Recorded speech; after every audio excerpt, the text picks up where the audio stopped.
actually, I guess what this video shows is the strategy. Sometimes we look at the world and go, hey, we want our president. We want him to be presidential. We want him to be nice. We want him to, just be somebody that's honorable. But he's a world leader. And with world leader, you have wars, you have, there's negotiations, there's peace treaties, there's all kinds of things that go on. There's trade, a lot of commerce, that whole thing with tariffs. Mm-hmm. And then, a lot of people thought Trump was way off kilter with his implementation of tariffs and jacking those up with all these countries. But of what it's turned out to be, it was a master chess move. Well, this is what this guy says is going on with the whole take over Venezuela and take over control of really most, if not all, of their products, but the oil industry. So let's take a look. Okay. I don't know that tariffs have been proven out to be a master chess move. Okay. We can discuss that later. Yeah, we can talk about that later. Move on Venezuela. In truth, it's not about drugs, not about terror, and not about oil, at least not the way people think. They're missing the point.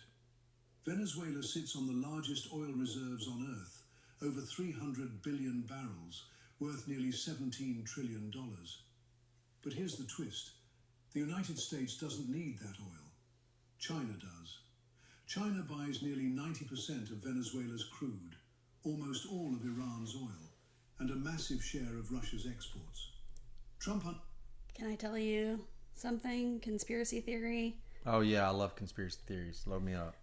So, which I avoid news because it makes me sad. It's a sad world out there, and you're smart for doing that. So, to my knowledge, Saudi Arabia gave like $1 billion jet to Trump or something like that. Okay, I'm unaware of that, but that sounds like a nice gift. It's called like bribery, and you're not supposed to take bribes. Why are you judging Saudi Arabia for their generosity? Why don't you just say thank you? They're being nice.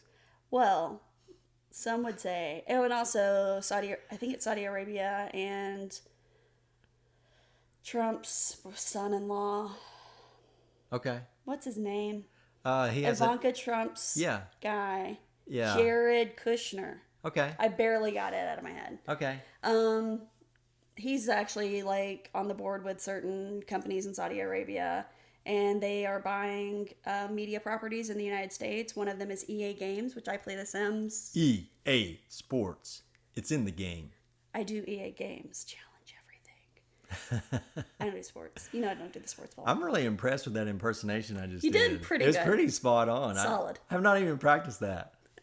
But, so Jared Kushner bought EA Games, and I think they're trying to buy, I think they're part of the issues with Paramount, Netflix, wanting to buy Warner Brothers and stuff right now. Okay. They're trying to keep it from the Ellisons or give it to the Ellisons. I don't remember what, but they're buying media companies, so they have influence and personal data on more Americans.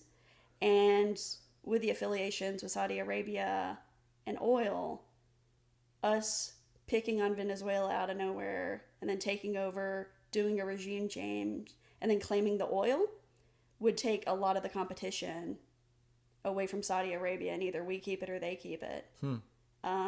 So it sounds like the bribe of the jet worked. Because we just kidnapped. Who knows? Or maybe it was negotiated and that was a requirement. I mean, who knows? I don't know how they play at that level. Yeah. But to think humans aren't the players is a fallacy. We're all humans. Yeah. And it's probably very interesting. But that's things that I've picked up on that have been alluded to on the internet. Yeah, cool.